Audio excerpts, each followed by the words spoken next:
I'm often asked about measurements and why they fluctuate or why they appear inaccurate, or potentially why when the current changes the ohms per square also changes when it shouldn't. And often it's because people aren't looking at the right units.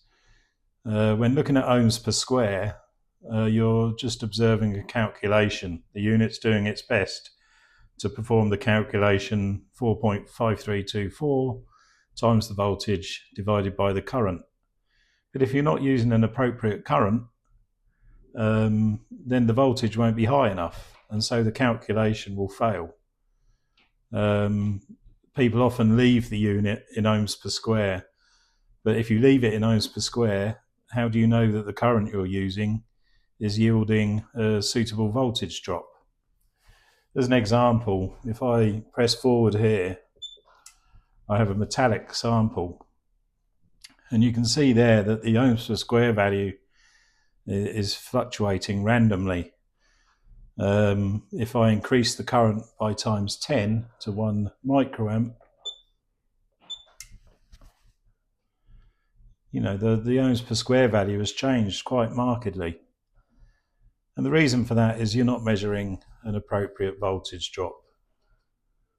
You need to observe the millivolt reading, which is an actual measurement. It's not just a display of a calculation. So you can see there that we're measuring only microvolts, 1 or 2 fluctuating microvolts.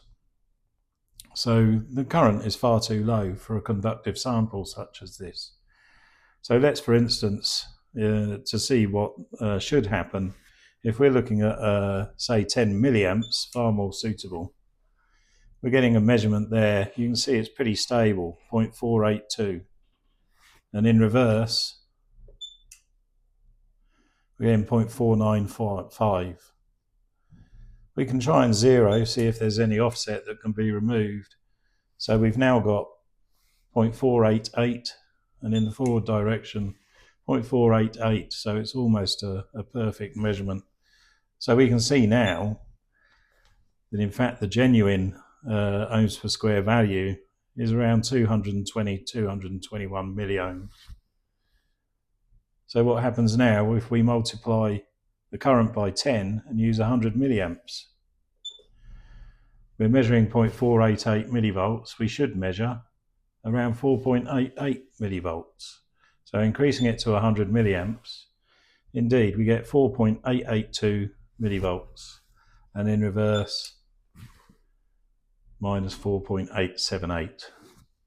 So it's a good reading, and as you can see it's 221 milliohms per square still, because the milliohm value shouldn't change if you change the current.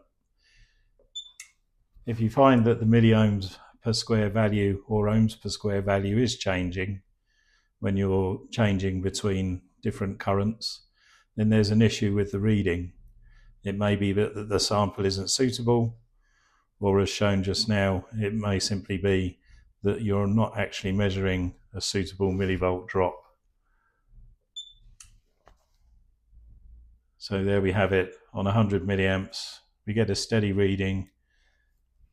At 10 milliamps, we're getting the same reading. If I was to say use 100 nanoamps,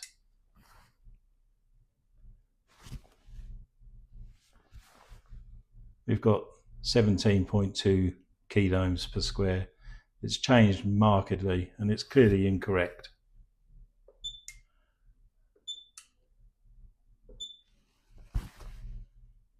There we are, with a suitable current, back to the correct reading. So my advice is, when making measurements, always look at the measurement, which is the millivolt value, not at the ohms per square. Otherwise you may not be making the correct measurement that you think you are.